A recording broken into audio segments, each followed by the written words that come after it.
Okay. Bless you, All right. CJ. Bless you, Greg. Hold on a second. I'm going to take a drink. With your fancy bottled water. That's right. Ooh. It's extremely fancy. Dasani. Yes. Dasanai.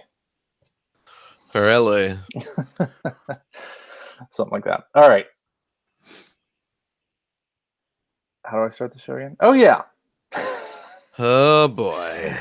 Hello and welcome to episode 651 of the Player One podcast for Tuesday, April 30th, 2019. I'm your host, Chris Johnston. With me, as always, from Canada, Mr. Greg Seward. Am I getting paid overtime for this?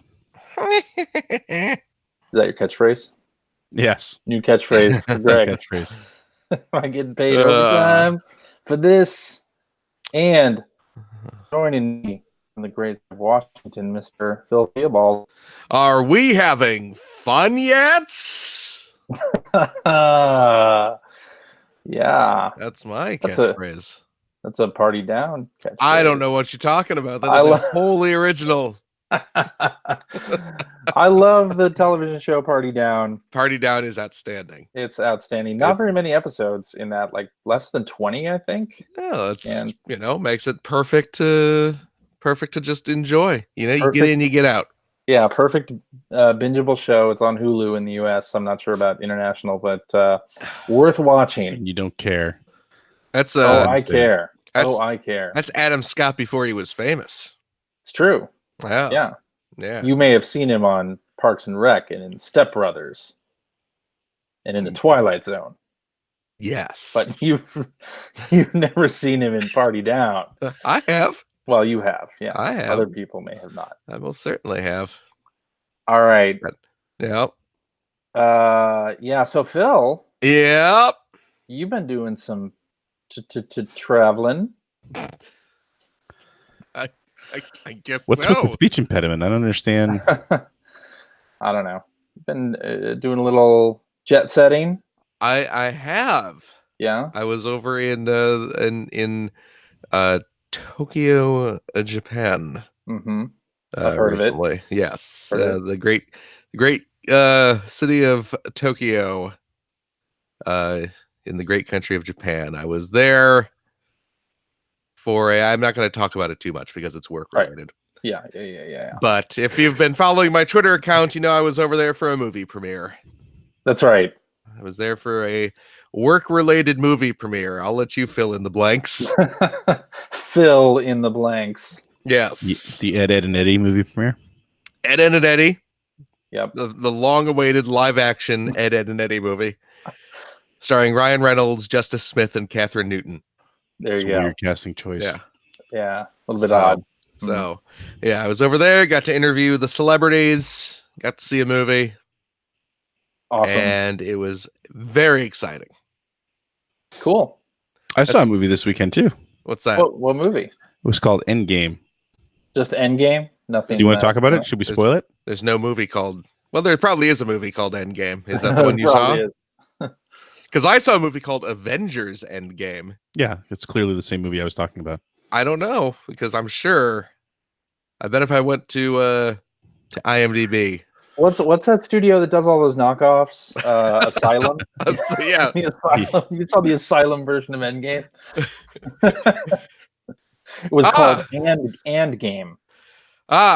You must be talking about the 2009 Pete Travis directed movie starring William Hurt. No. But to keep going, I'll sit here until you're done. Keep going, we'll get there. Oh, man. You're talking about Ender's Game. Actually, you know what? There's a guy in the 2009 Endgame movie who was also in Doctor Strange. So maybe coincidence? Maybe it's all connected. Things are all related. Oh, Mark Strong is also in that. I don't.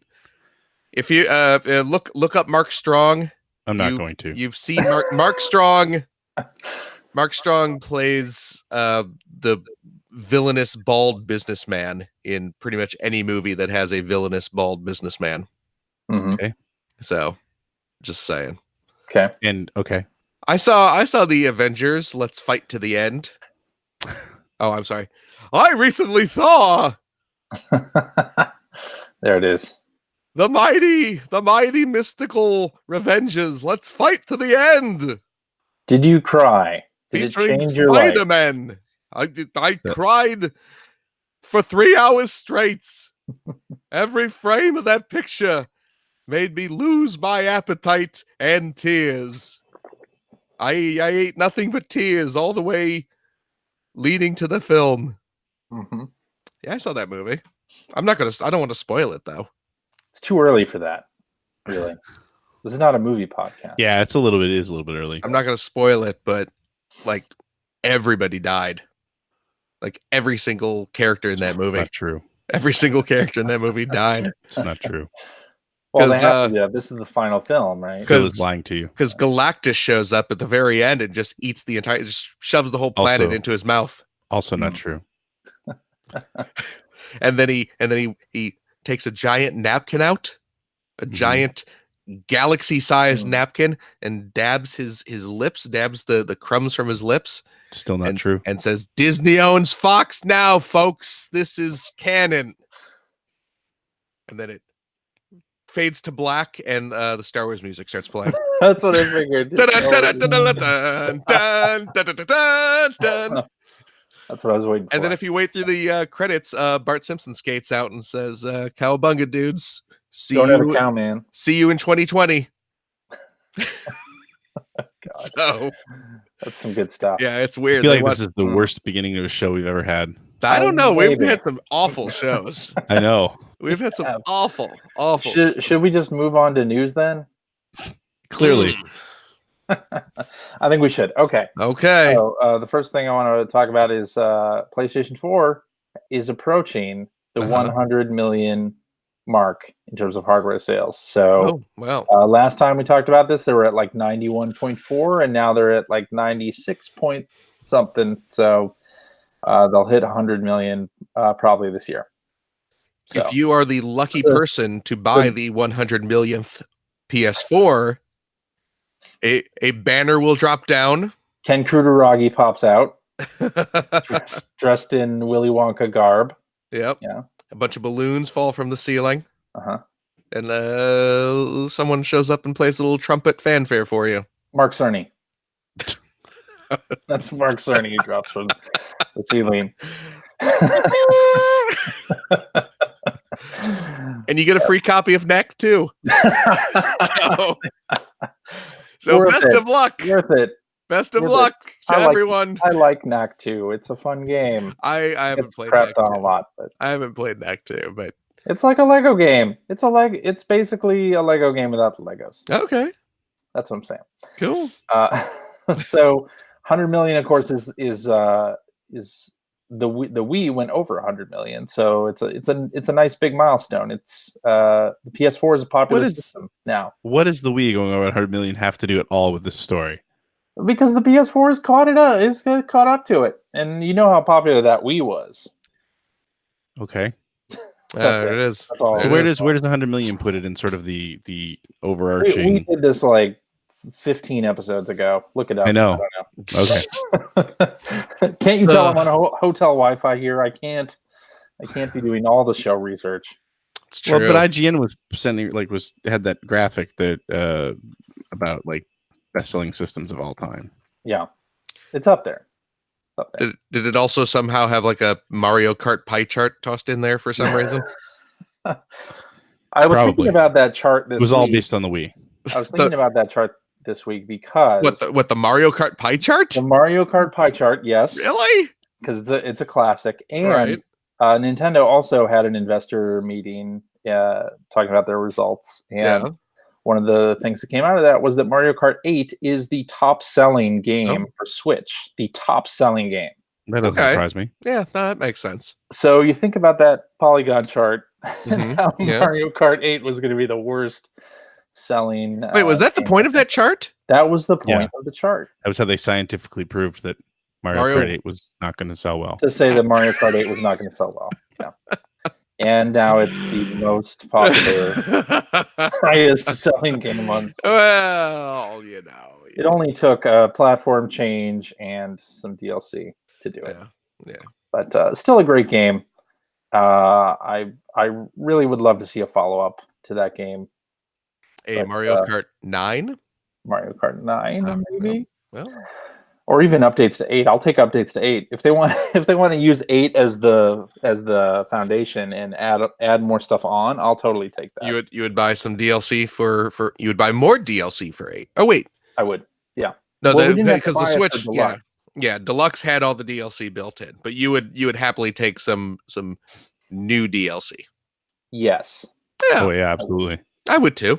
Yeah. I'd pay whatever they want to charge. Oh, yeah? I wouldn't pay whatever they want to charge.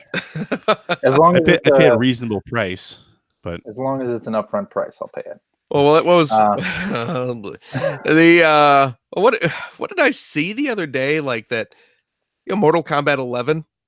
Yeah. You guys see this? You hear about this? Right.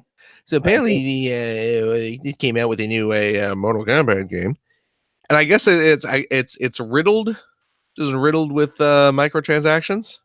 I hear that. Yeah. and it sounds like the game has a lot of problems actually. And it always has to be online, right? It always wants an online connection. Yeah. And I heard that like if you buy all the DLC, it comes out to like something like $6,000 something. Really? I don't know if that's accurate. That's very accurate. I think that's like worst case scenario with. I don't know. There's some. I was talking to somebody about this weekend who's really, really into it, and he was saying like that's not really accurate. I mean, I guess it could be. We'll see. If you're already like having to throw qualifiers, but you can earn all that stuff in game. Oh, okay. Right. Okay. So, but the thing you don't have is, to load it up and immediately spend money. It's randomized. How long would it take you to earn forever? That and that's the bigger problem with the game. Yeah. The game is not balanced well at all. To the point that I believe they're rebalancing a lot of it, and I think they're giving all the early players like 500,000 credits, and like the apology update is coming. Oh boy.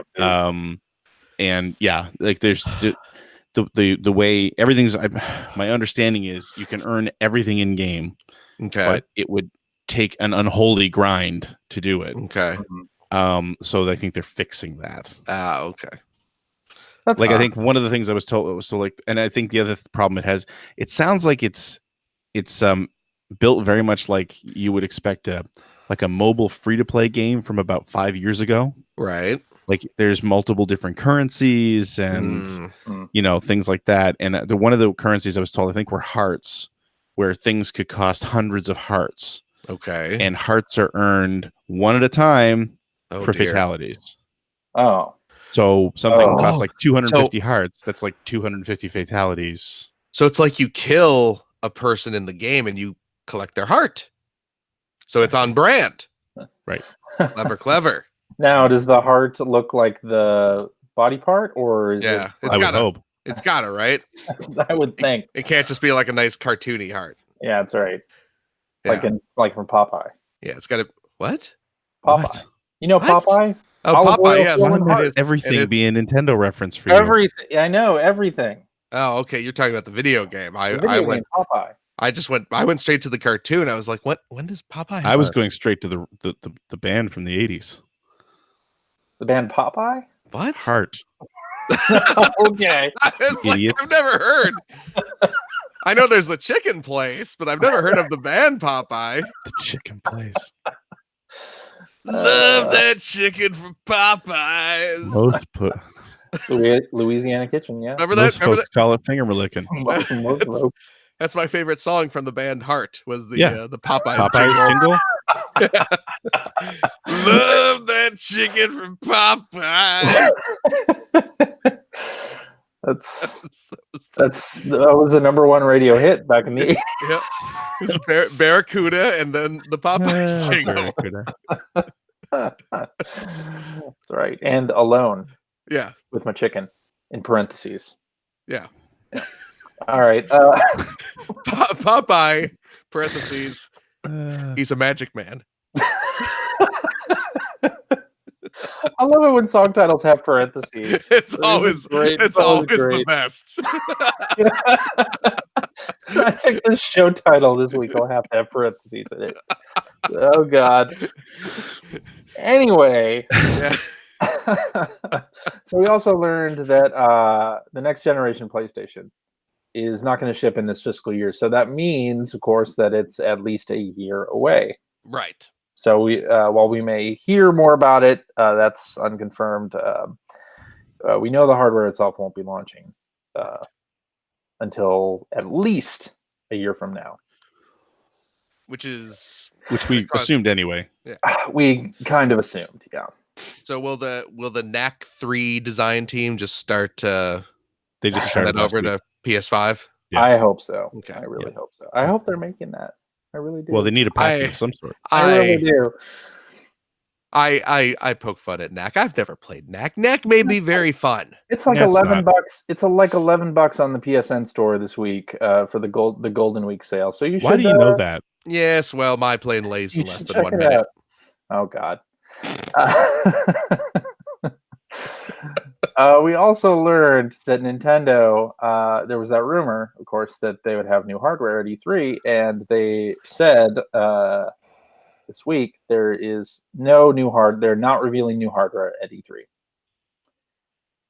And I take this to mean it doesn't mean there's not going to be new hardware from Nintendo. It just means that it's not going to, as they said, it's not going to be at E3. And when has Nintendo revealed hardware at completely at E3? Like, it's been a while, I think. Especially like hardware revisions. They usually do like a separate thing, or they used to, but it has been a while. They used to, yeah, but the hardware revisions anyway have not been at E3 or like during any of those conventions and whatnot. So I remember seeing the Game Boy Micro really shown at E3, and I think maybe like the DSi, wasn't it? Maybe, but I think the 3DS XL was off of E3. The Game Boy SP was at CES, Game Boy Advance SP. Was it? So yeah. Hopefully we're getting new Switch hardware, but I think Nintendo saying they're not revealing new hardware at E3, I'm kind of sure that was the case. But anyway, we're getting Mario Maker 2 on June 28th. Who cares? They revealed the date on that. I care. I care about Mario Maker 2. I think a fair amount of people care about that. It's going to be a great game. That's going to be a great game. Still remains to is it a great game, or is it a great game creation tool? Yeah, let's get that right. Both. Now. Oh, no. I'm going to go ahead and say both. Just the way that they allow. Well, anyway, in the first one, I don't know if this is the case in the sequel, allowed you to like basically make a 10-level gauntlet for yourself to finish the game. I liked how that was set up. It's going to be my GCT OTY. GCT OTY, what's that? What's the GCT OTY? Game creation tool of the year. Hello, you guys are in the industry, right? Learn these acronyms. I'm not in the industry. It's very embarrassing. Acronyms. Very embarrassing. Really embarrassed me at E3. I shouldn't have to explain this to you guys. I thought we were all professionals here. Yes. Hey. Hey, we all own Starlink, right? No. Wait, what? I don't own Starlink. Okay. Well, get on that, Greg, because there's some new content coming this spring, including racing mode and a bunch of cool Star Fox content. Wow. You just had to curse, didn't you? Yeah. I almost did. Star Fox content. I don't give any stuff. So yeah, that'll be good. It's paid, so you'll have to drop some money. There's some free updates, and then some of the content. It's getting some extensive new content. So like what? Do we know what it is? Yes. You want to? Yeah. Well, let's. Outline so that. No, not at all. Oh God, I'm on a hotel Wi-Fi here. Hang on a sec. Good Lord. It's got a racing mode. Battle for Atlas Crimson Moon. Crimson Coliseum. Crimson Coliseum. The Most Wanted Outlaw Roundup. Quest for the Celestial Anvil. Mm-hmm. Paint Jobs. everybody new Star Fox missions exclusively on Nintendo Switch with the rest of the cast, not just Fox. Andrew, Pigma, and Leon. Yep. Mm-hmm. Cool. So there you go. No, you play as Falco, Peppy, and Slippy. I'm just reading what it says here. Andrew, Pigma, and Leon. There you go. I'm also reading the website as we talk. Yep. So that's cool. No toys, but a whole bunch more content for that game. Yes. There are no toys left because Phil bought them all. Yep. Phil purchased every single last one. Got them all. Yeah. All right, let's talk about some Crunch. You like talking about Crunch? My favorite chocolate bar. That's why I hate the Soggies. The Soggies. They're always messing around with my Crunch. Yes, and hacker alias Happy Kennard tweeted this in to us saying the CBC, it's Canadian Broadcasting, what? Corporation. There you go. Look at that. Even I knew that. CBC ran an article this week drawing attention to crunch time in video game development and the claimed industry-wide practice of expecting ludicrous amounts of overtime without additional compensation. What is your experience and opinion on this issue? So that was the tweet, and I'm going to link to the article in the show notes. The CBC article also references the Kotaku article that Jason Schreier did about Anthem.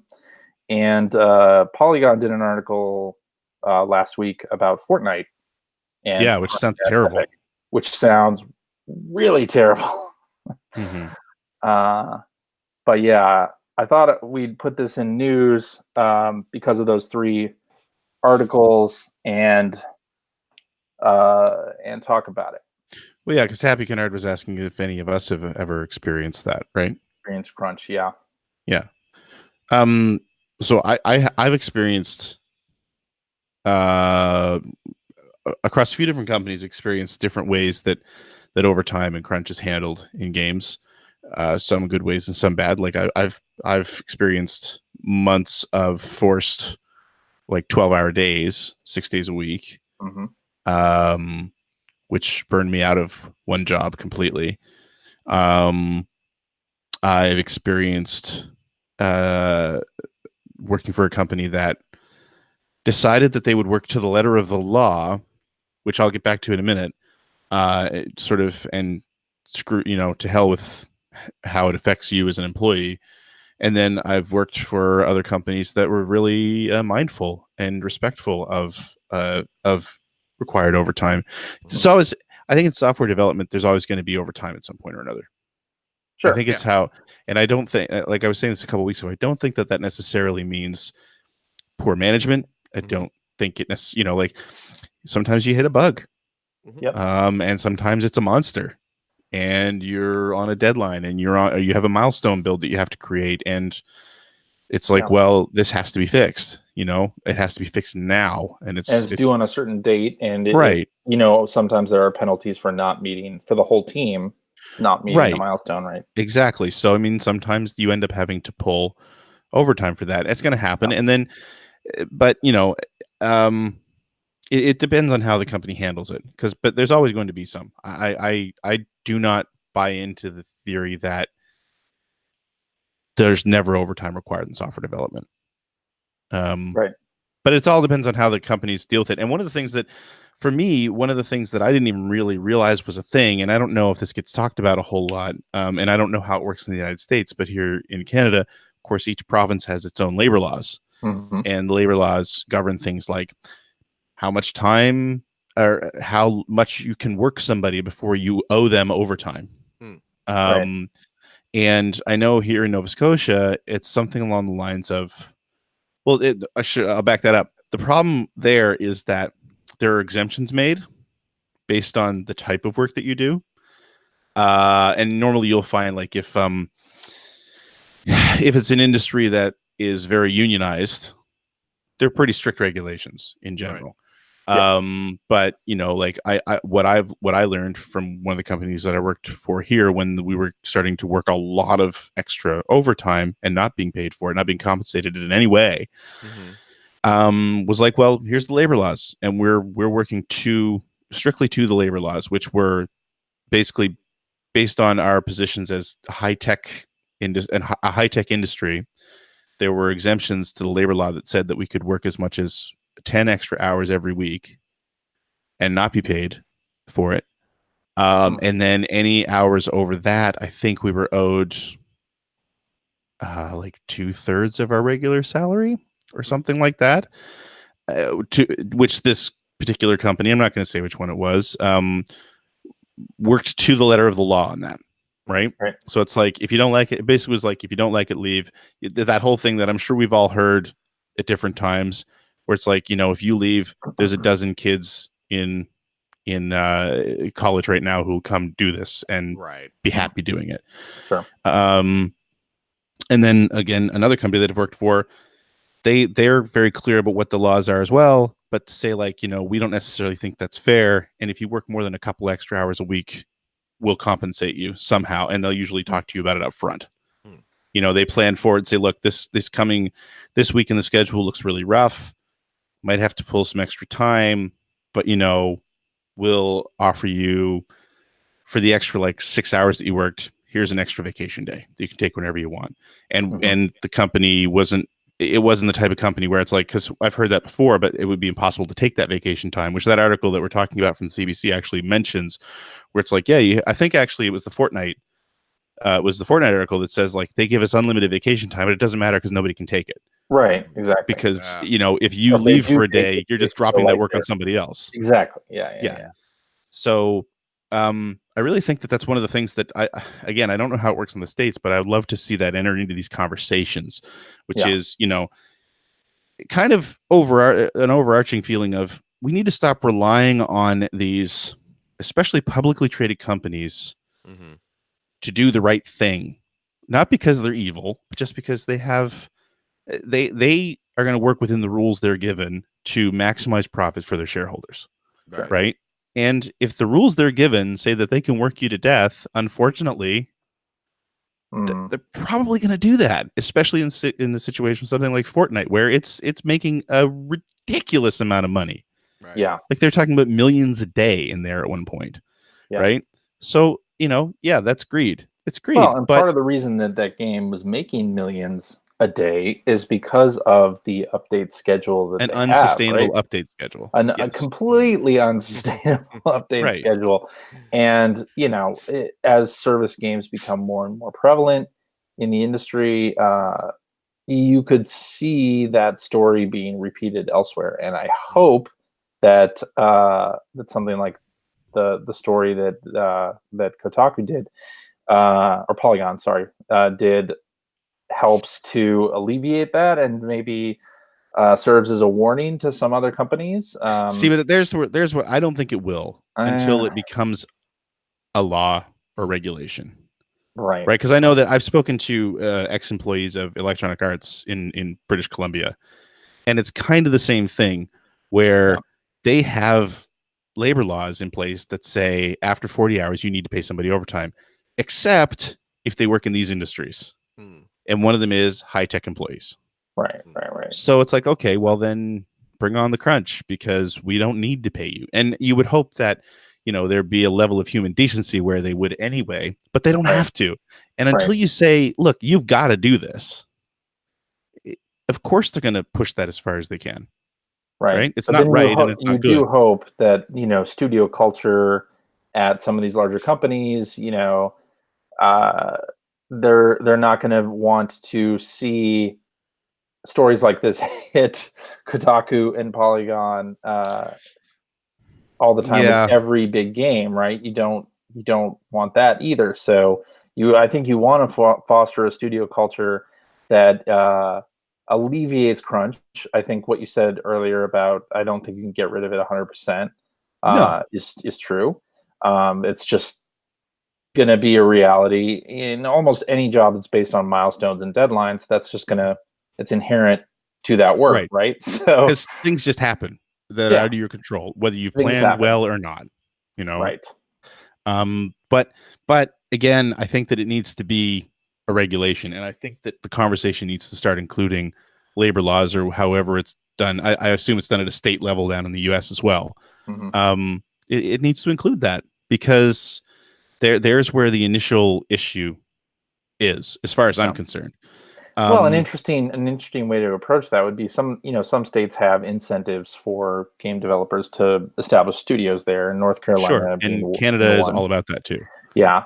It would be great if, like, in order to qualify for those incentives, you have to agree to these, right? Agree to these sort of no crunch, well, not no crunch, but overtime policies. But it's a bit of a catch-22, because you've got government, you've got state level and provincial level governments that are creating these tax incentives to bring in these studios, which that has a lot to do with why Canada is big in the games industry, for sure, as well. But then they'd also be the bodies saying, "Oh, but you can't work them to death." Yeah. And so they'd be, there's a level of concern there where it's like, well, will these companies even come here if we don't do that? But like you're saying that you as a company, you don't want to have a story like the Kotaku story, the Polygon story coming out. What I'm curious about is how much effect that actually has on their bottom line. Because honestly, if it doesn't have a huge effect on their bottom line, that doesn't really matter. It does bring some public consciousness to it, but if like somebody in the chat was just saying how your best friend Mike White there in the chat was saying that the 2 top Fortnite players who won a tournament recently used their victory speech to quit Fortnite and call it epic, and that's great. I would love to see what kind of impact that had on the game, because if it didn't have any, it's a great gesture. It didn't mean anything. Right. So you need to have it reminds me, you need to have something a little bit more stringent than that. And until you've got a governing body somewhere saying you will not do this anymore, there's always going to be those players that are going to say, we're doing this because we need to maximize profits. I have, as the head of this company, I have a commitment to maximize profits for this company. And it's a terrible way to be. It doesn't make you a good person, but it is the way. Is Epic a publicly traded company? I have no idea. I don't know. But anyway, what I was getting at too is, and because they do prey on the whole, like, well, there's a dozen kids who want your job in college right now, and that's absolutely true. And I think the really sad part about all of this is that, and I think we can all relate to this. We weren't making games. We were working on game magazines. You're young, you're single, you're passionate about what you're doing. Sometimes you want to work that extra time, not 80 hours a week, not 100 hours a week, but like, it's 5 o'clock. I'm supposed to clock out now, but I'm on a roll. Right. And I love what I'm doing. I love this job, and I'm going to keep going because I want to, not because I have to.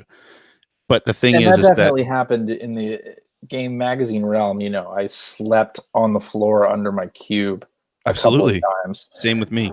And stayed there, all hours of the day and night. But we got comp days. We did. And it was also a problem, though. Like, nobody enjoyed that intense amount of work. And when EGM moved from Illinois to San Francisco, it was like one of the objectives of that move also was, we're not going to do the crunch time, like the deadline crunch anymore. And that actually did work. Yeah, it did. And that's the thing. And I'm not saying that it didn't work, but what I'm saying is there's an element of that in game development too, that I've seen through my career. And I was part of it, where it's like, I'm young. Especially if you're single, if you don't have a family at home, now we all have children, or even if you don't have children, but you're just married, you have a reason to go home at night. You have somebody else's life is intertwined with yours at that point. And you want to be part of it, and they want you to be part of it. By the way, Jeff Grubb in the chat says that Epic is privately owned. Tencent owns 47%, but as a private investor, and I didn't mean to insinuate that they were probably just saying publicly traded companies. I feel like the pressure is even higher for something like this. That's all. Right. But anyway, it sucks that you can't it feels almost like you don't want people to act on that passion because it's being so taken advantage of. That you've got to draw a line, and suddenly you almost want to say, like, well, no, I won't do that. It was very similar to, we had a teacher strike here recently a couple of years ago now, where the teachers union basically came out and said, look, like, you've got us doing all these extracurricular things that we want to do as teachers, we want to do, but we're not being paid for. Right. And it went from, well, I'm going to coach the volleyball team because it's a great thing to do. I feel passionate about it. I want to make sure these kids have a volleyball team, to, okay, the school board saying, well, you know what? We're just not going to hire any coaches for this anymore because the teachers will do it in their spare time. So the end result of it was they ended up with a work to rule situation where all that stuff started getting killed off. Even things like Christmas concerts and things like that, because they were technically outside of their contract. And through all that, some teachers that I spoke to were like, we want to do this stuff, but we can't, because the second we do, we set a precedent that says, oh, we'll just make this their job then. But we're not going to compensate them for it. We're not going to change the contract. But they've, a few people have said, we want to do this. So now it's their job. Right. And so unfortunately, it means that both sides have to pull way back and work to rule. And you don't have room for that. And the reason I'm bringing that up is, like, on the game industry, it's the same side, but you don't have room to act on that passion, because it feels like the second it's in there, it's like the wedge. And then suddenly it's like, well, we can do these amazing things and we can shorten the timeline because these people clearly want to work more and not get paid for it. So I don't know. I just, it's sad, because I feel like we should be somewhere in the middle here, and we're not. And it sucks that it feels like we have to pull back on everything just because some bad actors are taking advantage of the people who really want to be there and really want to do that job.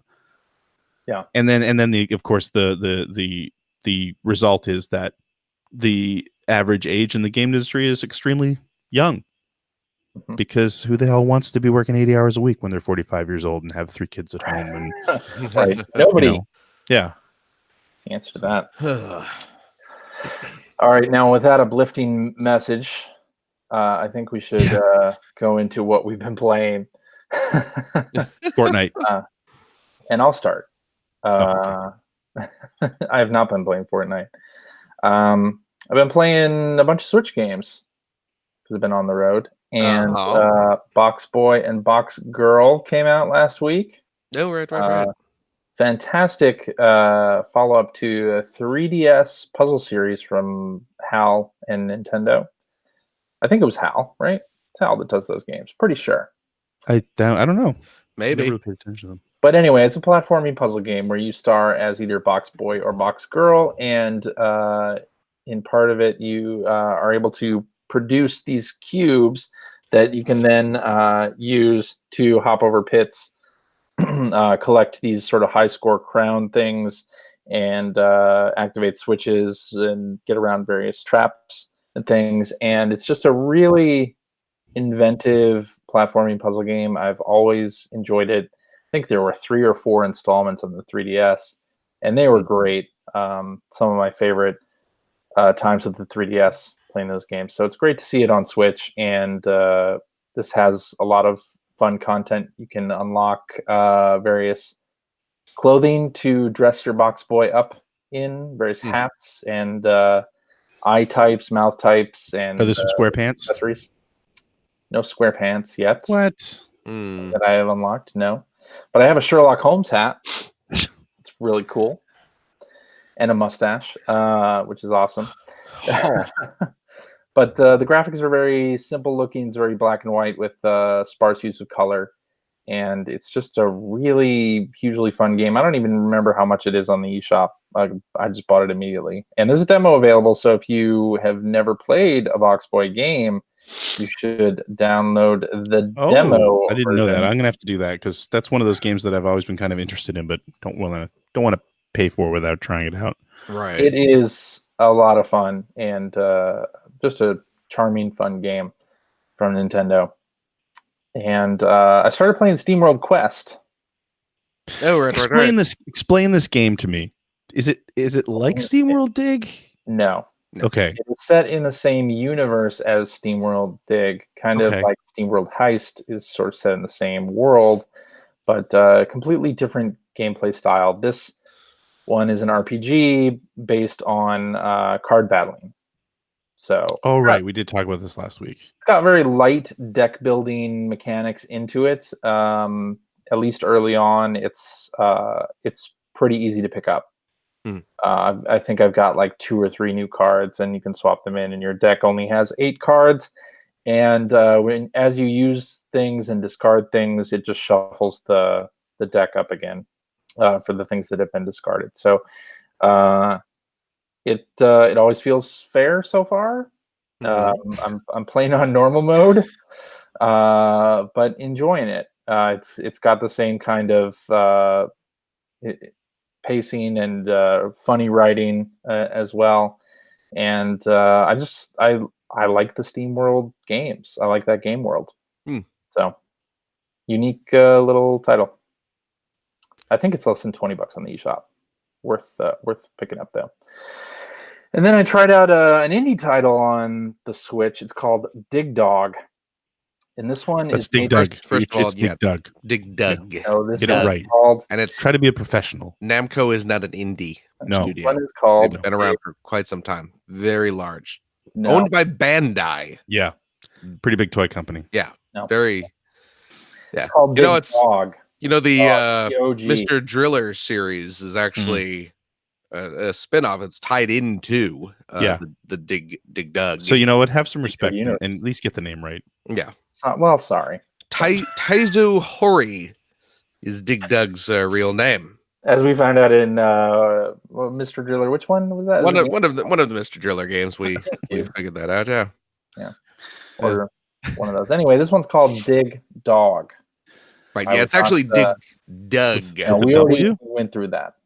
This one is developed by Rusty Moyer, and I saw a tweet come through on this talking about Dawg and the development story, and Rusty put together a video, and he is a single developer that likes making games. And but is he looking? Is he like out there on the market? I don't know. You should ask him. You have a Tinder profile. Yeah. Oh, okay. And then, so he has really bad RSI injuries on his hands. Like he can't use a keyboard or mouse for very long. Okay. What is RSI? Repetitive stress injury. That makes sense. Okay. Yes. Okay. So, like, You just described my adult life. Yes. So we can't use a keyboard or mouse for long periods of time like normal people can. Okay. So the way he developed this game is using a microphone, speech to text. Speech to text. Wow. Programmed the whole game. Whole game. By pretty damn impressive. By talking it out. Yes, you can watch. He Pretty demonstrates it on the video that I will link in the show notes. Wow. And he programmed the entire game that way. And I can't even get my kid to eat dinner by asking him to do it. You need to hook that kid up with Google. This guy made a whole game. He did all of the pixel art using a piece of reflective tape on a hat. What? That a camera picked up. He drew all of the artwork in the game using that. What? I almost want to buy this just to support this. I know, right? That's amazing. That's what I thought as well. So he had a camera attached to the top of his monitor, and for a mouse click, he used a foot pedal to do the art. So this is all in the video that he put together. The game is on the eShop for $3.99, so it's inexpensive. I'm buying this. I would encourage you to buy it. It is a roguelike game where you are a dog, and you have to find a bone in each stage. Okay. And there are 2 modes of play. One is a very chill. Hey, CJ. Yeah. I got a bone you can find. Mm-hmm. There we go. Come on. There it is. So you dig. It's this chicken bone from Popeye's Chicken. Love that band. Chicken from Popeye. Parentheses. It's a callback. It is a callback. Go ahead. Anyway, you're a dog, and in each stage you have to try to find the bone. And there are two modes of play in the game. One is sort of like a free dig mode that's very chill. There aren't very many enemies or anything like that. If you die, you can restart a stage. And then there's a harder mode that has more enemies and things. For when you want that harder bone. Yeah, where you have to see how far you can get. How far can you go, huh? 30 seconds. And there's an in-game shop where you can you get 2 hits from an enemy before you're dead. But you can refill them in the shop. And it's really interesting. It's a high-score chase game in the hard mode, and have leaderboards. But it's a really unique-looking game. It's pixel art with chiptune soundtrack, really nice chiptune soundtrack, and it's only $3.99. And he developed it without using his hands. That's crazy. Pretty impressive. That's pretty wild. That's pretty impressive. Did he do the music too, or he did not do the music? Okay, someone else did the music. Somebody else do the music. Yeah. Okay. 8-Bit Matt is the composer of the music. Okay. So I'm not familiar with his work, but in this game, it's probably not his real name. It's really quite good. I don't know, maybe. Okay. Change his first name to 8-Bit. And yeah, that's all I've been playing. And what you've been playing is going to be quick tonight. Yeah, I guess so. I've been playing 3 games, and Bill and I have both been playing Picross S3, which we have nothing to say about, really. Which, as far as I know, was developed under traditional methods of using hands. Yeah. I've been, because I was off. I was on a business trip this week. I didn't have much time for pleasures of the flesh. Well, you didn't play your Switch on the plane? No, I mostly slept on the plane. Oh, okay. You know, I did the old way to do it. Phil was so high when you get on that plane. I Oh, was like, I hope this wears off before I land in Japan, because I know it's not legal there. So, but as of right now, this is perfectly legal. We're still on the ground, right? This is... Ain't no laws in the air. Apparently. Is that a Getaway glass that you have there? Yeah. That's cool. Okay. Black Monday. The Getaway. Greg's used that on the show before. Yeah. Learn to speak Getaway. Yeah. Okay. Oh. It's got a whole bunch of phrases on the back. Yeah. And not safe for work. But we're not at work. That's true. Yeah, we're not getting paid for this. This is CJ gets paid for it. We're on crunch right now. Yeah. We're on crunch. Yeah, we're not being paid overtime for this. Yeah. No, I did the old stay up all night the night before you leave, and then sleep on the plane, so that when you good way to do it. When you land in Japan at around 11 a.m., you're just kind of waking up and you're ready to go. Direct flight? No, we stopped in the ocean for a little bit. Listen. A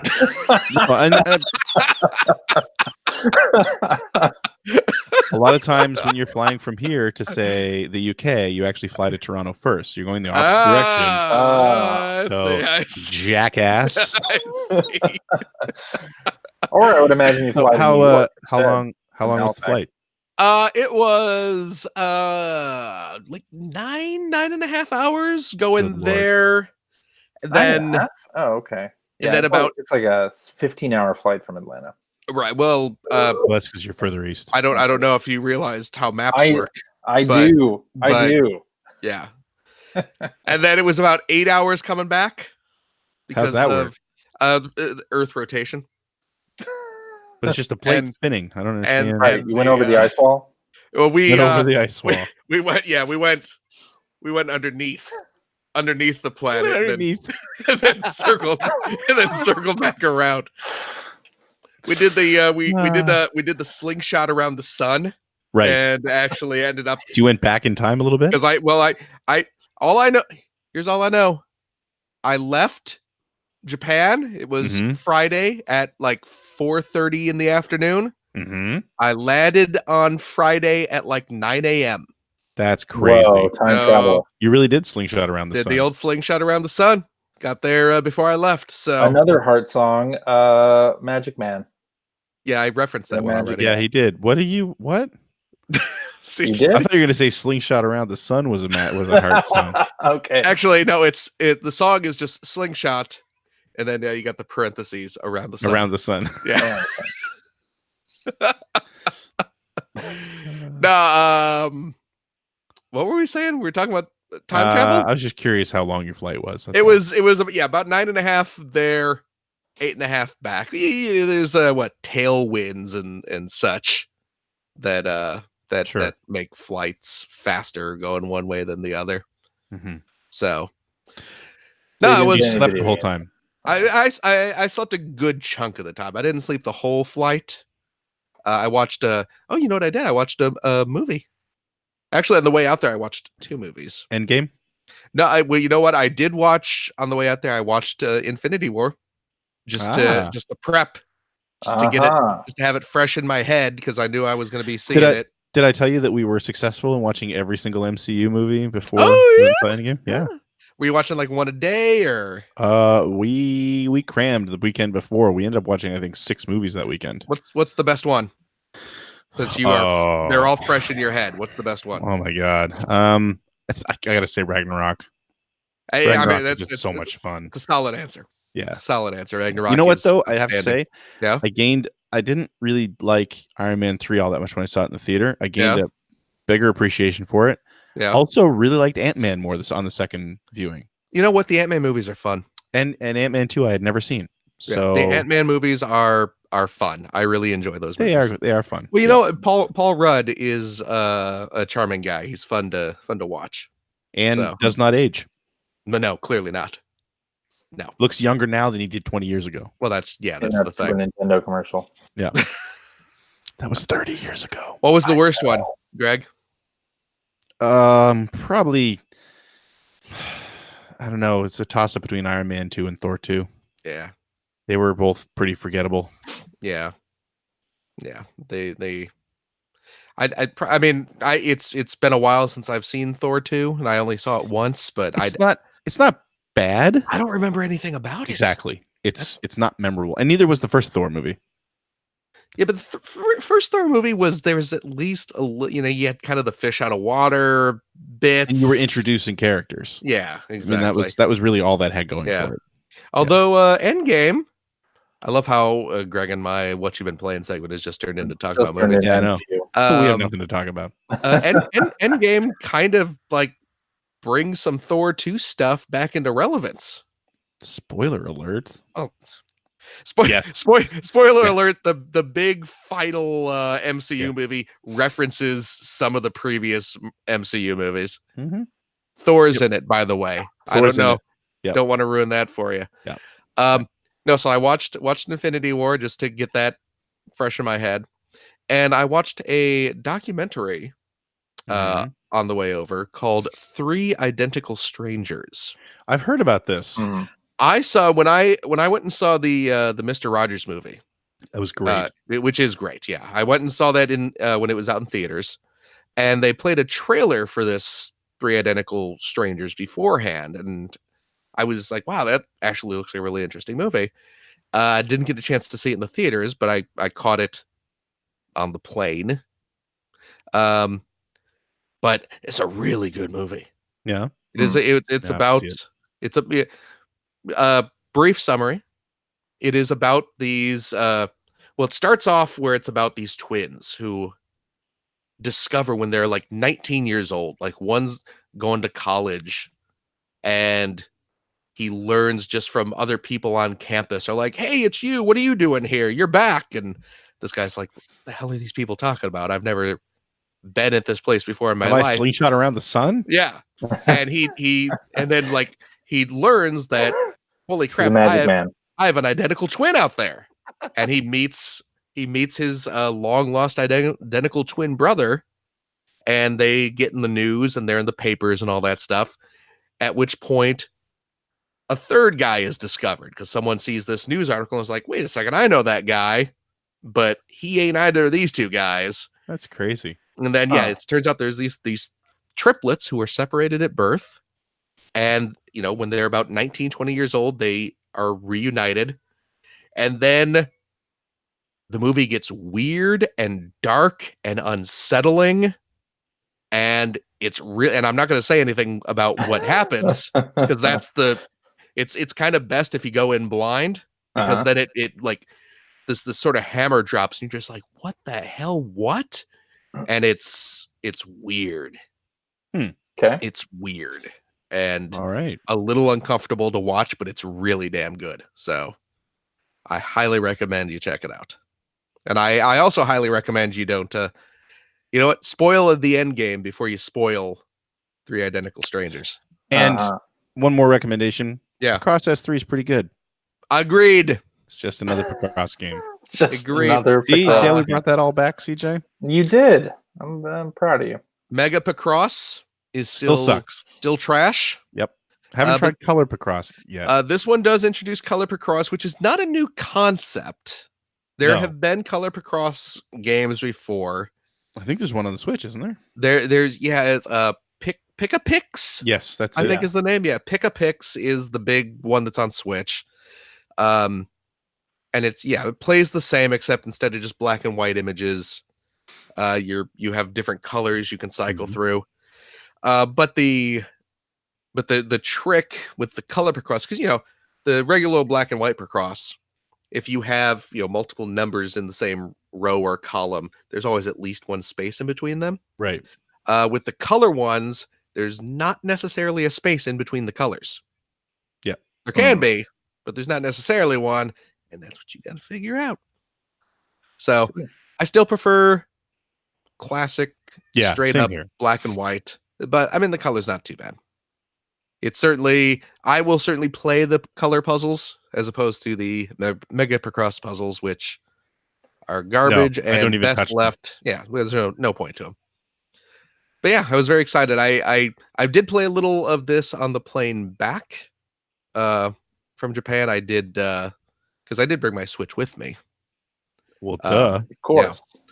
Yeah. And I was able to download it before getting on the plane to come home. So, well, you know what else I saw in Japan? Yeah, I was looking at.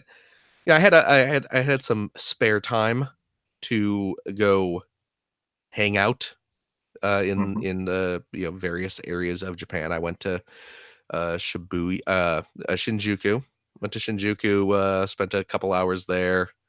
I went and spent a good chunk of time in Akihabara, of course the famous electric town, the big nerd paradise. It's all been picked over by Gaijin now.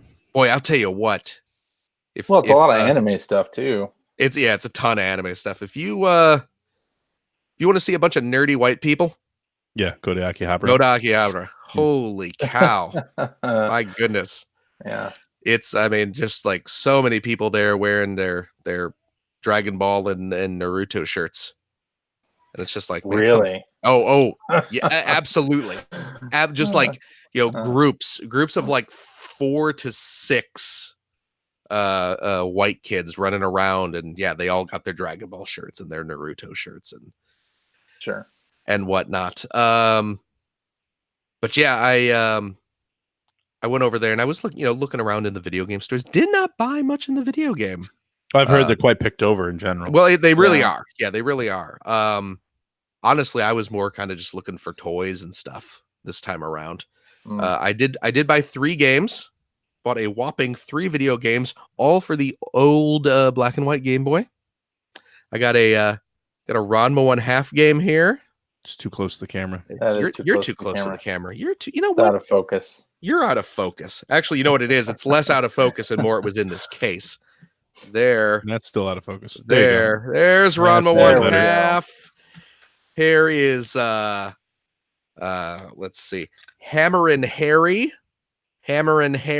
It's a IREM platformer. And of course, I saw this and could not resist. Gamera. Yeah, there was a bit of a Toho theme going with your whole trip. Yeah, yes, there was. I was I was right by the Toho cinemas I love the pictures, by the way, with Shinjuku. the big Yes. Godzilla head sticking out over the top. Yeah, well that's where their premiere was. Okay. That's where the yellow carpet was right in front of that Gracery Hotel, I believe. Mm-hmm. Has the giant Godzilla head hanging out in front of it.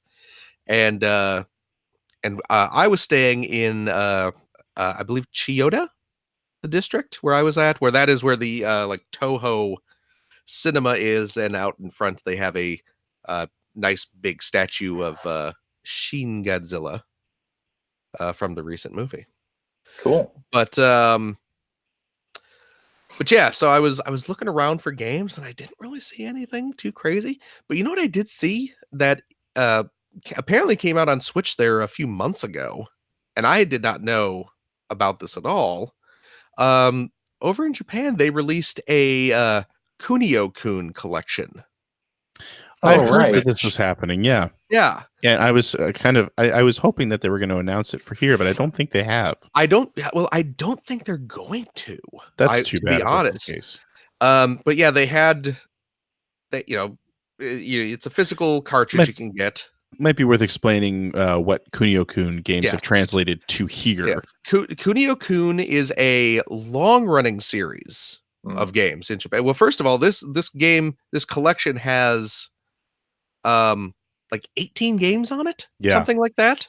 I really want it, actually. Yeah, it's a long-running series. The probably the most famous. Well, first of all, not many of these games were translated into English, which is why I think they're not going to bother releasing this over here. Right. The most famous one is River City Ransom. Yep. So that's like the big Kunio-kun game.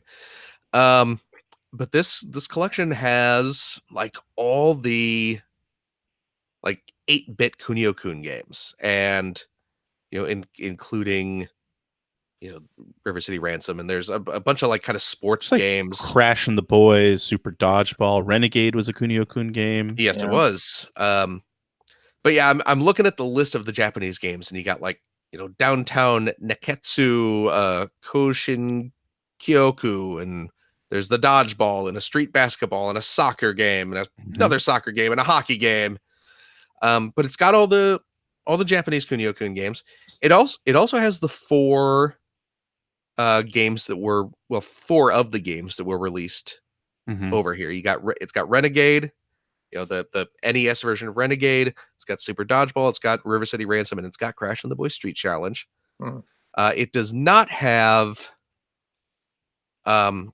what was it? There was that soccer game. I think it was a soccer game for the NES. That was a Kunio-kun game, but Nintendo published it over here. So that one's not on the collection. Okay. It also has the NES versions of Double Dragon 1, 2, and 3. Yeah. Really? Yeah. Which are not Kunio-kun games, but they're made by the same company. It's the same developer. Yeah. So Renegade was kind of the prototype for exactly. Yeah.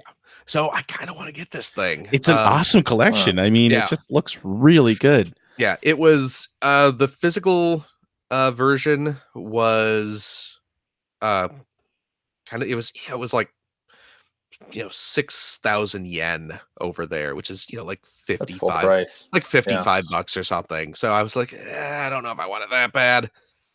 But I was looking on the Japanese eShop. It's on sale right now for like 4,000 yen, which is like 35 bucks, somewhere in that range. So I'm like, if I can figure out how to buy a game off the Japanese eShop, I might actually do that. I might break down and pick it up. Okay. Just to have it. So I was really hoping someplace like an NIS or something like that would maybe pick this up. Yeah. But given that the bulk of the games on the collection are in Japanese, and they're not going to bother translating the menus for these old Famicom games. So I have a feeling that's staying in Japan. So but whatever. But yeah. Is that what you've been playing? Yeah, I played I went to a couple arcades as well. Oh yeah, I saw that And video of yeah, some dude playing some the rhythm game. rhythm game. It looks like a washing machine where you're just Yep. like touching things on the washing machine. It's ridiculous. And yeah, boy, the arcades over there now, they're all like, you know, linked card battle games and stuff like that. There's a lot of that. Yeah, Yeah. yeah. It was like that when I was out there too. Yeah, I was looking at the arcades like, oh, maybe I'll go play something. And it's like, okay, they have like a Taiko no Tachigen game, so I played a little bit of that, but then it's all like, yeah, these like Final Fantasy card battle stuff that is Right. just, I don't know what this is. Although for some of those, like the basement level of the arcade, because usually they're multi-level right. amusement centers, right? Will Yeah. be like the basement level will be the classic games, Right. and that's mostly fighting games. Right. And usually it's people who are way hardcore into whatever game Oh yeah. it is. Yeah. Yeah. Well, I went up to the top floor of a couple arcades, and yeah, they would have, you know, like Tekken, or if you go to like the Sega arcade, they'd have like Virtua Fighter, Right. whatever Virtua Fighter they're on right now. 5, 6. Is it? Yeah, it's one. I 5. forget exactly what it is. Right. But I'm seeing this. You know, they're saying that on the arcades, like on the marquee, it's like, yeah, Virtua Fighter number, and then it's like expert mode, like a big starburst, where it's like they're proudly proclaiming that they have the game set to the highest possible difficulty, and I'm just like, I'm not going to be able to do anything there. Right. I'm not going to play that. Well, also, here's the other kicker: you go up to like that top story where the fighting games are. That's the story where you can smoke. Of course. That's the smoking floor. So it's like I'm walking up the stairs. I'm walking up there. Oh my god, I can't breathe. Yeah. And I was just like, I'm gonna look around. Okay, I can handle about 10 seconds of seeing what's up here. I gotta get out of here because I am suffocating. Right. So let me ask you this, Phil. Okie dokie. I know that you are heavy into the UFO catcher scene. In general. I remember you used to play UFO catchers from your phone. Yes. So you're in Japan. I was in Japan. And some of those arcades now, some of the arcades I remember going to in the early 2000s in Japan had basically converted the first level of those now when I was there last year into this is just all UFO catchers and nothing more. Now it's more like the first 2 floors are UFO catchers. Yes. Yeah, now it is, when I was there last fall. Yes. Did you partake in any UFO catching? I most certainly did.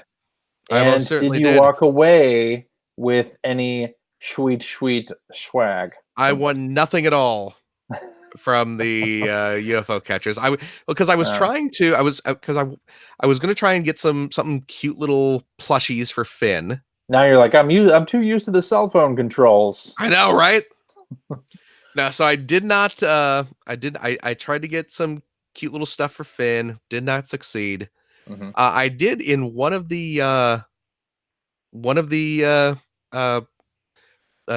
forget if it was like the Sega arcades or like the Taito game stations. One of them had a figure, probably about 7-8 inch figure of Ranma-chan. Oh, okay. Yeah, from Ranma 1/2, and I was like, well, crap, I'll try getting this Ranma one. Did not happen. Nope. Well, they have different configurations of UFO catchers now. They're not always just, grab the claw and drag it over and drop it. Right. Like one of the new things that they have is the thing will have a set of parallel bars. Okay, you have two. You look confused. Have you not seen this configuration? I don't know if I saw this one. Okay, no. So this new-ish version of the UFO catcher, instead of just having just a floor inside the machine where the prizes are sitting on, there's just a pair of parallel bars, and the prize, be it a boxed figure or a little plushie, is balanced between the two bars. Gotcha. And you have to use the claw to try and manipulate the prize so that it slips down between the bars. Gotcha. And I'm sure there's a way to do it. I was not able to figure out a way to do it. But I tried a couple times to get the Ranma. at the Taito Game Station, they had a fantastic figure. Again, probably about a 7-8 inch figure of Hatsune Miku, world famous Vocaloid Hatsune Miku, and From the Domino's commercials, yeah. Yes, and she's holding like a plushie of a Space Invader, because this was these were Taito Game Station exclusives. So little Hatsune Miku, little 8-bit pixely Space Invader, and I was like, I really want to get this stupid thing. Did not happen. Okay. Did not happen, I'm afraid. Hey, but you know what, Greg? You mentioned that UFO catcher phone thing. Crane Game. Did you actually go to the machine? Yeah, I found the place. Did you really? No, I know. I have to. That would have been hilarious. I'm sure that's in like some warehouse somewhere. I was going to be very impressed. No, but here, get this though. Crane, I believe it's Crane Game Toreba. I believe that's the name of it. Yeah. You can get it on Switch now. Oh my god. They have it if you go to the Japanese eShop, you can get doesn't that kind of count as like a loot box on Switch then? Yeah, I would say probably. Well, no, because you know what you're getting. Nothing. You know what you're getting with the loot box. You can see the actual prize. You can see the prize though. It's not a random. You're not automatically getting it, are you? Well, no, but you can see what you have a chance to win. I guess how's that different? How's that different from a loot box? You're talking to the wrong guy. I don't know why you're arguing with me on this point, because I don't care. But yes, you can download that off the Japanese eShop. Unfortunately, it does not seem to be set up for people outside Japan to get prizes shipped to you, right? Or perhaps indeed to purchase their virtual currency to use their little UFO catcher machines. Okay. But yeah, it's there. It's very amusing. So yeah, I spent a little money on UFO catchers, but I didn't go too nuts because I was clearly not on a winning streak. So what are you gonna do? You know what I think that means? It's time for tweets. Well, let me just enjoy a quick sip of oh gosh, vanilla Coca-Cola Zero Sugar real quick, just to get the pipes lubricated here. I mean, I don't have the soundboard on this computer, so take all the time you want, Phil. I will. And I'm gonna pee real quick. I'll be right back. Oh god. No, I'm okay. I'll just pee in my pants. Tweet-a-dee-dee-dee, a tweet-a-dee-dee-dee, tweet, a tweet, tweet. Everybody sing it one more time for me. All right, then. Hacker Alias Does Machines. Yes. Says Capcom got the ball rolling on the next big thing. So which company logo do you want to see turned into an arcade stick next? My gosh. How hideous is that thing, by the way? I know. That is like, you know what, Capcom, man, your logo ain't as pretty as it was back in the 80s. Right. Right. Your logo, it looks cute when it's popping up in a little pixely form at the start of a game, but when it's like 4 feet wide and sitting on my coffee table, come on, man. Come on. Those Machine says maybe a Nike check that plays Chaos in the Windy City. Oh, a good one. That's an Amy Hennig game, Is it really? Know that. I believe that was her first video game. I believe that's the first game that she worked on, was Michael Jordan. Interesting. Chaos in the Windy City for the Super NES Entertainment System. Yes. Oh. Yeah. Wow. I don't know. Sega could probably do clearly one with their logo. Yeah, I mean that's come on, forget it. But that would be gorgeous. That'd be an easy one to like break apart too. Like you could have the first player be the SE. You could have the player one be service and the second player be games. Exactly. That's what I'm saying.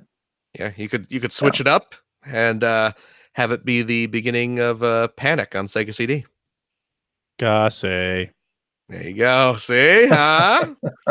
You know what I'm saying. Yeah. Was it Panic here in the US or was it Switch? Switch. It was Switch in the US. It was Panic in Japan. Yeah. Okay. That's right. For some reason, I keep getting those territorial names confused. Yeah. Phil, you buying into the Capcom logo thing? Oh God, How much is that stupid thing? It's like Way too $250. 250? Yeah. 250 for what, 16 games or something? Yeah. No. No. First No. of Not all, doing that. Not doing it. it's stupid expensive for what it is. And you know what? I get Real arcade parts. I get the That real arcade part. arcade feel. I get it. I get the appeal of that. I mean, that is important to You a lot know, of people. and yeah, that's why I say I get it. You know, I'm not gonna say anyone who spends $250 on that is wasting their money, because you know what? If you're a hardcore Capcom arcade nut, yeah, why not get the accurate joysticks and the real arcade buttons? Yeah, go for it. Sure. But you know what? I don't need to play Alien versus Predator that much. No. And also, the No. thing is ugly as sin. Yeah.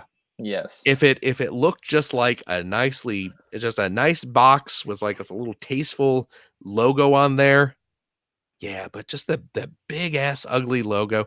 Also, when I first saw a news story on it, it didn't process that the thing was the logo. Well, I saw the side view where it's like, okay, I get that. Yeah. I'm like, oh wait, those controls are on the logo. Well, you know what else is weird about that thing?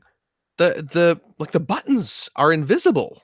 Like they're camouflaged. Yeah. They blend into the thing. So it's like you look at it and you can't even really see the buttons right away. You got to kind of really look for them. It's just, I don't know, it just seems like a mess of design all around. Not good. No. Not good at all. No. All right. Since Greg's gone for a second here. Yes. Do this one from Acroelius Scoop Jessica, who says, CJ, uh-oh, we haven't had any recent updates on Kit Kat and Jelly Bean. Those are your testicle names. I leave for 2 minutes, and this is what we're doing. That's right. Don't you know half the point of cat ownership is posting adorable pics online? So oh wait, those are the kitties. Those are your cat's names. Those are my cats. They're both. I thought the left one was Kit Kat and the right one was Jelly Bean. No. Okay. No, they're great. Jelly Bean is a very friendly cat. Always following my daughter around the house, everywhere, and cuddling up, which is great. And Kit Kat is a fraidy cat, complete fraidy cat. Won't let you go near him. The only time he likes to get pets is like when the lights are off before bed. I'm the same way though. So I know. No one gets to see this body in the full light. Apparently, Kit Kat is the same way. Well, there you go. Yeah. And he drools when you pet him. Oh, really? Yeah. But again, same. I'll try to post some pictures online if I'm able to get any pictures of Kit Kat.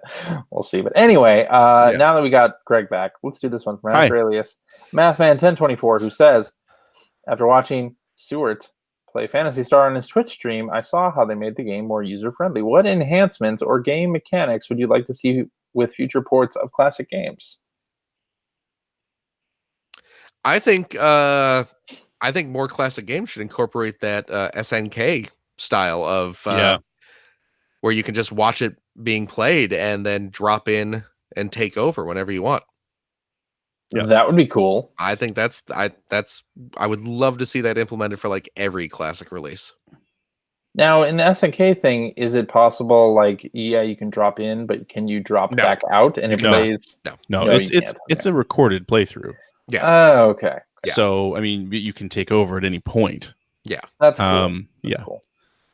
Is it a perfect run of the game, or are you? I think it is. I don't know. I've never watched one the whole way through. Or could you start on like level 6 or whatever? I don't think so. No? You have to watch the whole way through. I believe you do have to watch the whole way. You may be able to fast forward, and there might be. Yeah, you can probably fast forward. There might be like chapter stops, I believe. So that's cool. I'd love to see more classic compilations do that. I think that's the ultimate. I don't know that that's feasible for like a 40-hour RPG. Yeah, sure. But for arcade games, it's fantastic. But yeah, I mean, we've talked about this before. I would just love to see more classic RPGs released Yeah. in this style. I'd like to see the rest of the Phantasy Star series. I'd love to see some old Square stuff be released like this too. Yes. It's like the way to play classic RPGs for those of us who don't want to spend 40 hours grinding. And you know what I really liked too?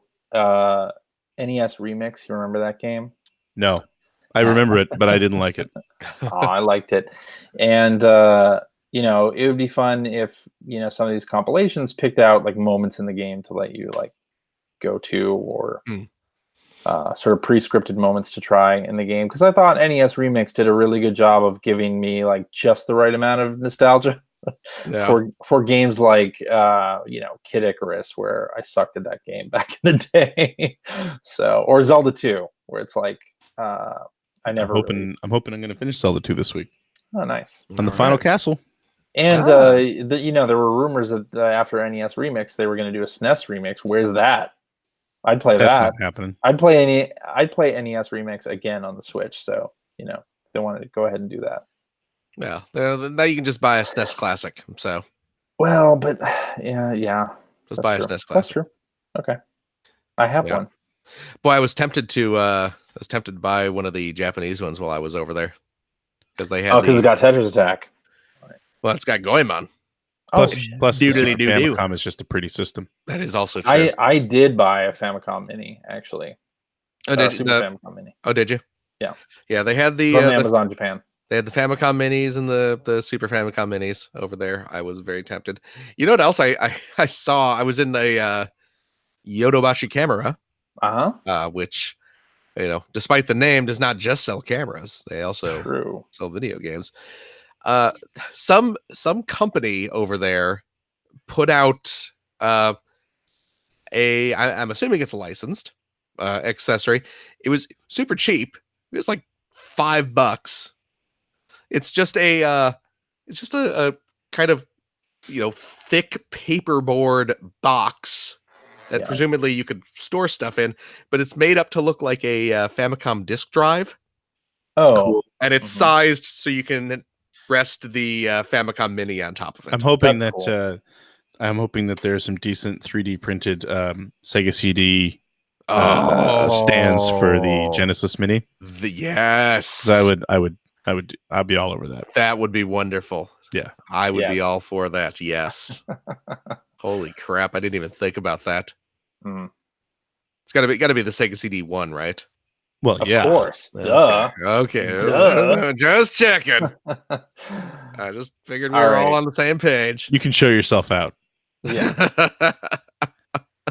Hacker alias JRT1138 says, "Are you expecting much from E3 this year? Feels like a placeholder for 2020 so far." Nope. So yeah, I mean, we've got Sony has already dropped out. Yep. Microsoft is doing their own FanFest thing. Nintendo will be there. I mean, you know, I'm looking forward to the Direct. I am looking forward to the Microsoft. I assume Microsoft's still doing a presser. They are, yeah. Looking forward to the Devolver Digital press conference because those are always fantastic. Limited Run is going to do their thing too. So, you know, I mean, I'm still looking forward to it, but the level of anticipation is just not there anymore. The E3 is not what it was. No, it's not as important. It's, you know, it's a relic of a time when you couldn't find everything on the internet instantly.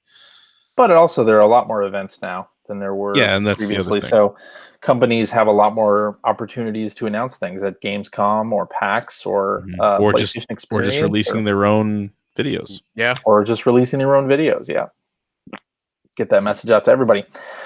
All right, let's do this one from Hacker alias Georgie Boy, who says, regarding the whole debacle from Sekiro, has difficulty in games ever spit it out defer you guys from playing or even trying them? Yes, Sekiro. Yep. Yes. I have no desire to play Sekiro. Would adding an easy mode change your mind? So, I mean, this has been talked about over countless podcasts by other people too, right? But honestly, I mean, I think there is a place for games like Sekiro where the point of the game is the difficulty. Sure. I don't necessarily want to play that type of game. I don't think an easy mode would be the type of experience I want to get out of that game, right? Because I'm not getting what makes that game special. Right. I don't agree with that, but no. Okay. I for me, my stance on it is the more accessible a game is for everybody, the better. But you know what? If they don't want to do that, I don't care. Yeah. Like it's fine. I don't buy into the whole things to play. Right. I don't buy into the whole creative vision thing. Sure. If it's really the developer and publisher's choice. If you want to make it accessible to everyone, thereby potentially increasing your audience, absolutely. Yeah. If you feel like that's not your audience, okay, that's your call. I have no right to an easy mode in Sekiro.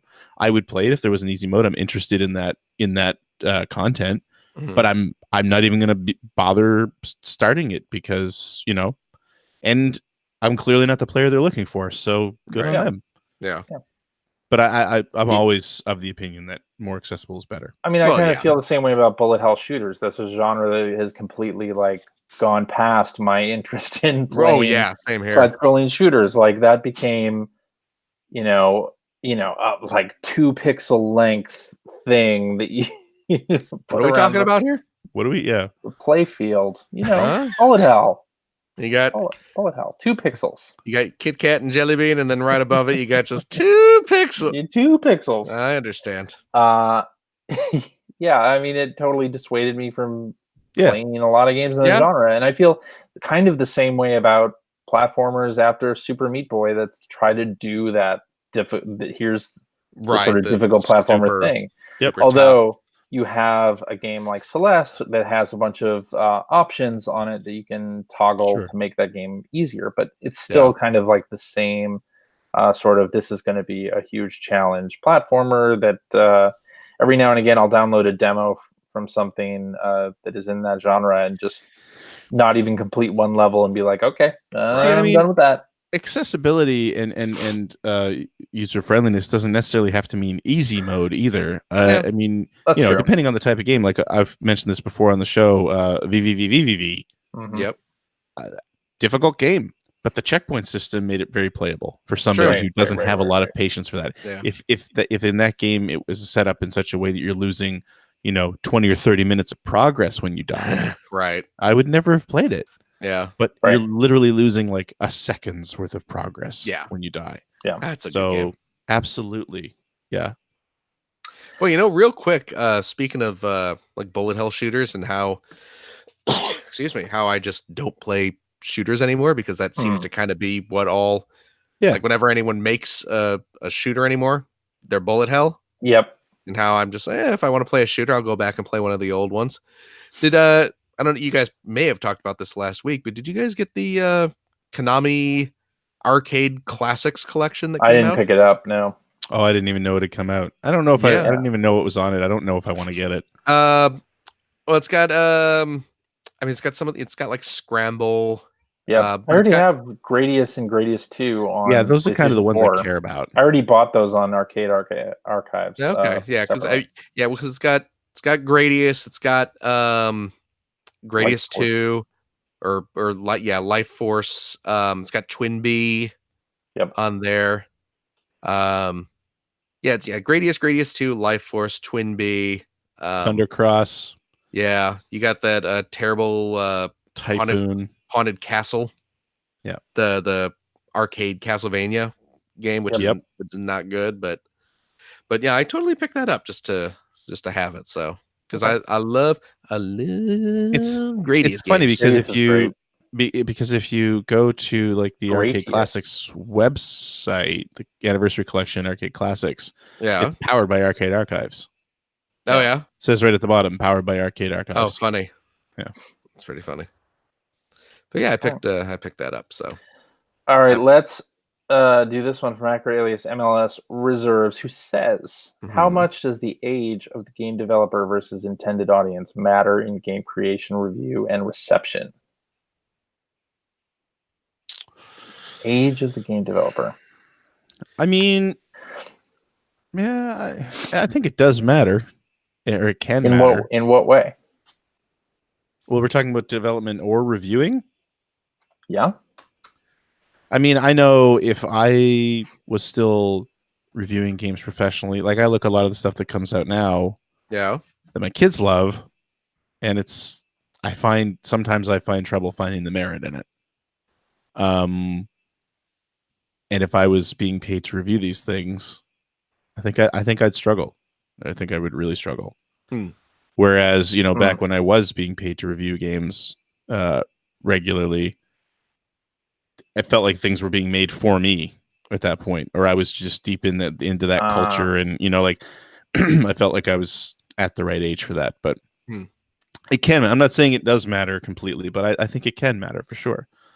I mean, a lot of what you're even if you're building something, you're drawing from your own experience, and some maybe your experiences are kind of old at this point. I don't know. I suppose. I don't know. I think it matters maybe when the game is developed by like a single person. It might get picked up like, this game is developed by a 19-year-old. Can you believe that? Right. Because they're basically babies. They're basically babies. I need more Otherwise, games. I don't think people are like, how old is Cory Barlog? And yeah, I don't think people are necessarily. No, and that's the thing. I don't think it informs everything you do. Sure. But I think there can be an element of it. Sure. Yeah. I need more games about paying taxes and being tired most of the time. I just paid my taxes today. So these young whippersnappers. Yeah. Wait, you just paid your taxes today? They're not due till the 30th. Dude, you're late. 30th. You're late. No, they're not. You're gonna get audited. No, you're gonna get fined. Well, then if I run for president, I won't have to release my tax returns. That's also true, though. That's one of the benefits. Yeah, of being audited. Yeah. All right. I had the IRS come after me a few years ago. Because of freelance? Did you really, or is this a bit? No, this is actually. I mean, it is a bit, but it's true. Was it Erwin R. Shyster from the WWF? No, this was back when I was at Ziff. It was right after we moved out to California. And here's a little behind the scene video game magazine talk. Some inside baseball, friends. So the Ziff Davis video game group, of course, encompassed several magazines. At the time, there was EGM, there was Game Now. Thank you very much. Just so you know, for those of us who worked in EGM, we knew it really comprised one magazine. Well, yeah, we know. we all knew. Yeah, you all fooled yourselves. Yeah, the PlayStation magazine, you had the Xbox magazine, you had the GMR as well. Right. Didn't believe in vowels. Well, the but occasionally editors who worked at one outlet would write a review or an article for one of the other magazines, and we got paid for that. So if Greg Stewart wrote a review for Game Now, which he occasionally did, he would get a check from Game Now. Came out of the freelance budget. Yeah, and I believe it just got tacked on to your existing paycheck. I don't remember. They may have cut you a separate check, or it may have just been incorporated into your regular check. I don't remember. But like Greg said, it came out of the freelance budget. And it was because we were employees of Ziff Davis, they would tax it. Sure. They wouldn't normally, the company would not apply taxes to regular freelancers, but if you were a Ziff Davis employee, they would apply the tax. Right. But for some reason, one year, because I had written a couple reviews, probably for EGM, so I had gotten some EGM money, and when Ziff Davis, the company, submitted their tax info to the U.S. government, they said, "Oh, Phil Theobald is a freelancer for somebody in finance saw that you worked for Game Now, and they're like, "Sounds fake." Yeah, exactly. And Ziff Davis reported that they had not taxed the money that I got paid for writing EGM reviews, even though they did. So I ended up, I filed my taxes as I should have. I filed them correctly. Yeah. But then, the U.S. government gets a hold of me, and they're just like, "You didn't pay these taxes for these, couple $100 or whatever it was." And I'm just like, "No, I totally did. It was taken out," and it turned into a whole probably 2-month process of me acting as a go-between between the IRS and Ziff Davis's financial people. Trying Did to you just walk into Dale Strang's office and drop your tax returns on desk and just see sort it out? Booby. Booby. Frequency talk. It strikes me that this is exactly the kind of behind-the-scenes video game magazine. Yeah, this is what people want to do. Yeah. People are like, hey, listen. They're clamoring for the tax. Ziff Davis doesn't know how to handle its own employees. And hey, where's Ziff Davis Video Game Group now? Exactly. They own IGN, right? Hey, do they really? Yeah, I think IGN is owned by Ziff Davis. Also, Sushi X was like a dozen different 50 people. guys. Yeah. So pretty much. So there you go. Finishing strong. Yeah. Before we get to our outro and stop listening to all this bullshit. I'm going to be streaming for Out of the Park Developments this Saturday night, 9 p.m. Eastern. Franchise Hockey Manager 5. Please check it out at twitch.tv/OOTP Developments. Nice. Every other Saturday night, I stream Franchise Hockey Manager. Just want to throw that out there before I forget to do it and before we get completely lost in Phil's ridiculous story. That's it. Alrighty, and that is our show for this week. Thank you very much for listening. If you have a question for us or would like to comment on something you heard, you can direct that to @P1Podcast on the Twitters, or you can go to our internet website at player1podcast.com. There you'll find blog entries about Sega CD stuff from Mr. Greg Seward. They're awesome. Go check them out. Yeah. You working on a new one of those, or can I stop saying that you're working on blog entries? I'm going to work on one.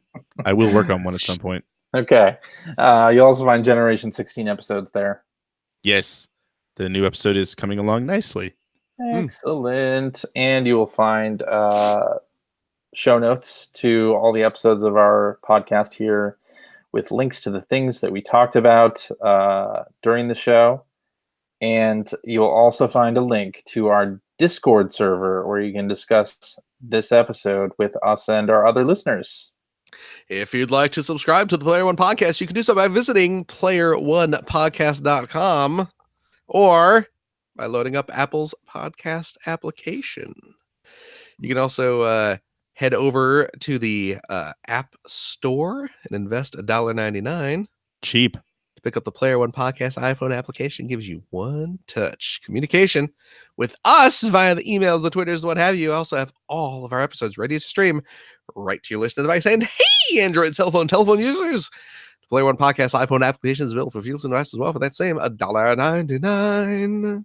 Also cheap. It's right over there at the Amazon Android Marketplace. We're also on Stitcher Radio. We're on Spotify. You can like us on Facebook. You can what else can you do with us? I don't know. So much. There's all sorts of things. The things you can't do with us? Yeah, it's a shorter list. Take us far less time. Hey, if you've liked what you've heard, and how could you? You can head over to patreon.com/P1Podcast. Throw a few shekels our way. It'll help CJ pay for the premium Wi-Fi at his next hotel experience. Well, this was pretty good, right? Sure. Wasn't bad for hotel Wi-Fi, I guess. Yeah. No. It was better than those hotel curtains, though. My goodness. Right? Talk about gaudy. Oh, you don't know what's been rubbed on those. God, I would. You know they don't clean those curtains, dude. They're, out of everything in the room, that's what they don't clean. They may change the sheets, but they are not scraping. Excuse me, whatever. go wipe my face off. Use a cheese grater on that cheek. Your face is bubbling and red. I don't know now. What's going on. It's kind of tingling. Yeah, see, that's not a good tingle either. You better go wash that off. Oh. Hey, if you have a couple bucks left over, you head over. Is that website working? No. Okay, don't head over to generation-16.com. Patreon.com/generation16. There you go. Where you can help support Greg Stewart's outstanding web series about North America's favorite runner-up, the Sega Genesis. Thanks, Phil. Coming soon to a plug-and-play retro classic cool console near you. One would hope. Yes. And what else do I say? Is that it? I plugged us. I plugged Greg's thing. Hey, CJ. Yeah. Thank you. Thank you, Phil. Thank you. Thank you very much. Mm-hmm. Gregory. Yo. Thank you very much. Thank you, Phil. Oh, we're doing that super secret. Show too. Yeah, Patreon supporters, the aforementioned Player One Patreon of the $5 or higher tier, they do gain access to a top secrets, right, where we reveal all the endgame spoilers. Taxes. Yeah. Want to know who lives and who dies while I do my taxes? Well, secrets will be revealed in the after show if you're one of those $5 or higher supporters. Is there a higher tier? No, I've asked this several times. If you're you know what? Throw us a $5, we'll throw you a few after shows. Right. We get the entire back catalog. We play games. Oh, you get all of them. You get all of them. That's a crap ton of more content. That's more than a year at this point. Yeah. More than a year. That's a lot, man. Yeah. What are you waiting for? I don't know. This guy to do it? No. I don't know what that means. So stick around, Patreon friends, and we'll have some fun after the show. Everyone else can sod right off. Wow. Well, I meant that in a good way. Meant that in the friendly way. I don't think there's a way to mean that in a good way. Really? No. I don't know. He tried. Sorry, folks. All right. Bye-bye. Bye, everybody. Bye. Peace. I'm going to go ahead and stop the broadcast. Okay.